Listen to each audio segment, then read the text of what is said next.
Welcome to Custom Home Builder Solutions, also known as CHS, a job costing, full accounting, and profit management software for the professional home builder.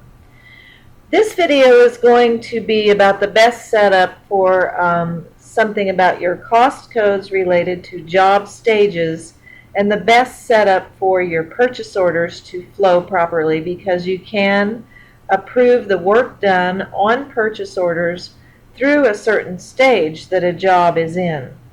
And first of all, before I get over to the cost codes and how you should set them up to flow with the stages and to work well with purchase orders, I have opened the jobs list from the home menu, which is right here. And on the jobs list, there's a button up here about update weekly job stages, and I'm going to click that. The reason I clicked that is so that we could take a look. This video is not about job stages. You need to use the help and then go to the section for job stages and watch the videos and look at the help documents that show you all about job stages and where they are used. What we are concerned about now is how job stages are used for issuing POs perhaps and for approving POs. But what you can see over here is that our demo job is in stage 2. And if you click this button for view edit stage categories, you can see that this builder, although I have 48 slots available for setting up job stages, this builder likes to keep his job stages fairly simple. And I will attach to this help area a list of these stages that this builder uses. But basically, when the job stages are set up, you should think about them as the time in general when you would also be taking draws because a certain stage of the job is done. But these stages are used for all sorts of things, and one of them is that you could look up all the POs through a certain stage that you've created and issue them or approve the work done. Since POs are based on cost codes, the way that CHS can tell what stage a purchase order is in is based on the stage that's attached to the cost code. So before we leave this screen, you'll see that this one has been marked as of November 23rd that stage 2 is completed, which is interesting on various sorts of reports that you can get for what stages various jobs are in. I'll just give you an example of the past 12 weeks report for this. And you can see that our job as of this date, we've already actually moved to this area in our time since I did this. Since I've updated this, it needs to be updated for the next 2 stages. I'm going to go back to the cost code setup window, which you can click a button on the home tab for that. And I'm going to use plumbing as an example of something. While my previous video was talking and cautioning not to make your cost codes too detailed, I in fact think this up here is too detailed, but anyway, we're talking about plumbing. In the case of plumbing, the different stages of the plumbing, and I want to go look at a particular bid we received for plumbing. Let me look at that. You're going to see how this particular proposal for plumbing, this plumber is aware of the 3 different stages and so requesting draws in these 3 different amounts. So you would actually really want to issue a purchase order, 3 different purchase orders, one for this time so that the work could be approved as done, and then another purchase order for this amount and another purchase order for this amount. So you do need to have the 3 separate cost codes for basically rough, top out, and set out, or final, or whatever you like to call it.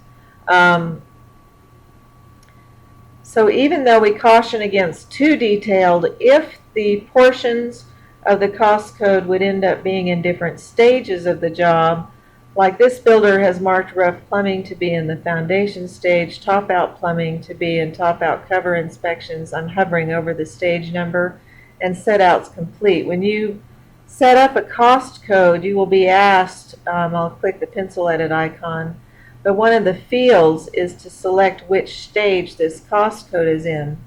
So if you have something like even the masonry example I was using, that would happen in different stages of the job, it is possible that you might need to set up the cost codes so that they will flow so that you can approve POs through a certain stage.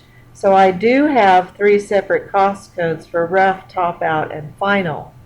You can see that if you go to the purchase orders menu, and I did that from purchase orders on the home tab.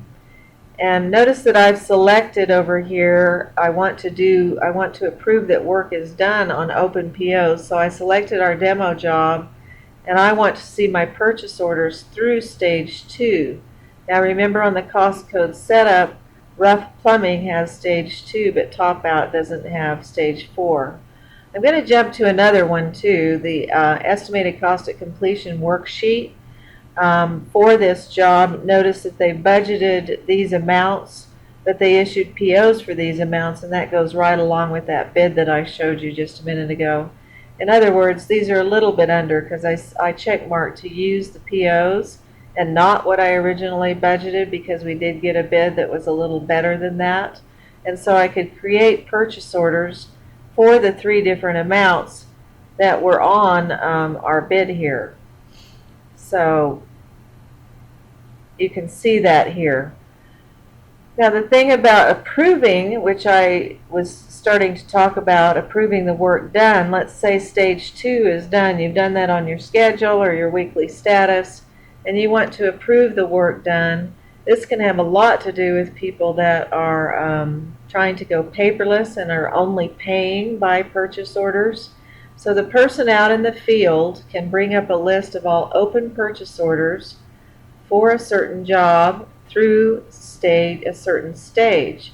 Now if I scroll down here, these are in cost code order. You can see the cost codes here and what their cost code title is.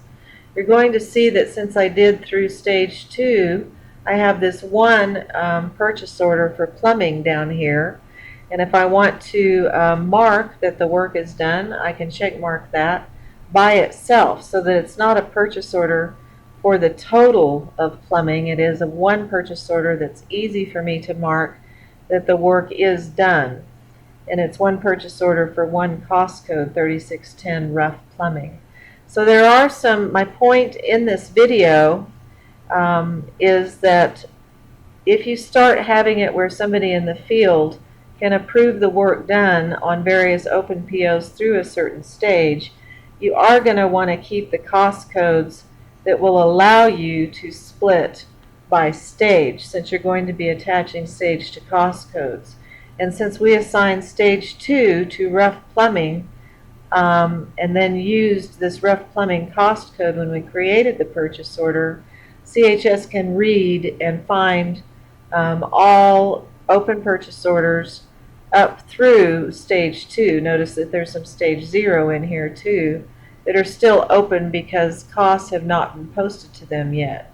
Now the person, if you are going completely paperless, the person entering payments or post setting up bills to be paid, when I click this button for post payables, you'll notice that there's post bills from open POs or approved POs. So I can bring up a list of all open purchase orders that have been issued, purchase orders that haven't been paid yet, are considered open, etc. You can mark them as done if for some reason they shouldn't be here. But if I do a search and I'm the person wanting to create some vendor bills based on POs, I need to do a search for a job. So I'll click on this job, and then I want to do it through stage, and this is going to do a less than or equal to sign because I'm doing a search. So I want everything through that stage, and I'm going to submit a search. And you'll notice the little check marks for work done here. And if I scroll down, they are seeing this one with a check mark that work is done. And perhaps your internal control is only that this person's going to create bills only for ones that are marked that work is done. So I'll submit my search based on yes, work is done. So every one of these will have a check mark. We won't go further into how you can create an AP bill. That will be in some later bill things, but from this particular purchase order.